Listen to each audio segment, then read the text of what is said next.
Look, let's say you're socially anxious. Okay, so what happens when you're socially anxious? You go to a party, your heart's beating. Why? The party is a monster. Why? Because it's judging you. And it's judging you, it's putting you low down the dominance hierarchy, because that's what a negative judgment is. And that interferes with your sexual success. And that means that you're being harshly evaluated by nature itself. Right? So you are confronting the dragon of chaos when you go into the social situation. And so what do? You're like this, right? You hunch over, and that's low dominance. I'm no threat. It's like, well, that's not going to get you very far. You know, but that's a logical thing to do in the face of a tyrant.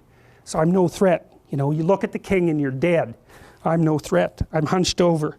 And then what's happening internally? What are people thinking about me? What are people thinking about me? Am I looking stupid? Am I looking foolish? Geez, I'm awkward. I hate being here. Man, I'm sweating too much. It's all internalized, right? It's all self-focused.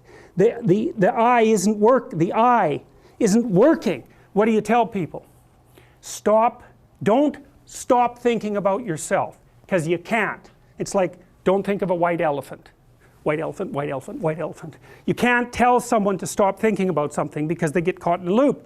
What you do with socially anxious people is you say, look at other people. Look at them, right? Why? Because if you look at them, you can tell what they're thinking. And then unless you're terribly socialized, and some people are. Some people have no social skills, and so the reason they can't go to a party is because they don't even know how to introduce themselves. Like no one ever taught them how to behave. And so they're really good candidates for behavior therapy, because you walk them through the process of how you actually manifest the procedures that are associated with social acceptability. But most people aren't like that. They have the ability. So if they're really introverted and high in neuroticism, they can usually talk quite well to someone one-on-one. Why? Because they look at them. Well, if I look at you, it's another thing to do if you're ever speaking to a group of people. Never speak to the group of people. That doesn't exist. You talk to individuals, and then they reflect for you the entire group, because they're all entrained. So you look at one person, they broadcast to you what everyone's thinking, and you know how to talk to one person. So it's easy. So as soon as you focus on the person, not you, you push your attention outward, use your eye, you push your attention outward, and you start watching. Well, then all your automatic mechanisms kick in, and you stop being awkward. Because if we're talking and I'm looking here, I don't know what you're going to do next, and I'm going to put disjunctions into they're like bad chords in the melody of our conversation. And the reason is I'm not paying attention. So that's why the eye is the thing at the top of the pyramid. It's like the thing that enables you to win the set of all possible dominance hierarchies is the eye. Pay attention. Pay attention. That's the critical issue. That's why the Egyptians worshipped Horus.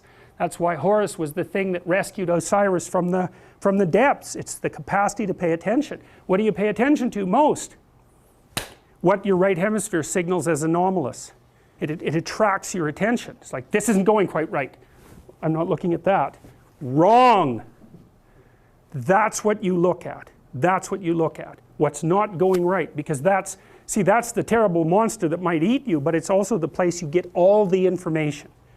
So that's why it's useful to have discussions with your enemies, because they will tell you things you do not know. And that's such a great thing, because if you don't know them, well, you're not very smart, are you? You know, there may be a time when you go somewhere that's the thing you need to know. And maybe your enemy will tell you why you're such a fool, you know, and a bunch of other things that aren't true too. But even one thing that's accurate, it's like, yeah, thanks very much, man, maybe I'll do some work on that, and I won't have to carry that forward. So, and then that's part of the reason, again, why the terrible predator, it's always the terrible predator that has the gold. It's like, it's the person who delivers the message you do not want to hear. So it's rough, but it doesn't matter. Life is rough.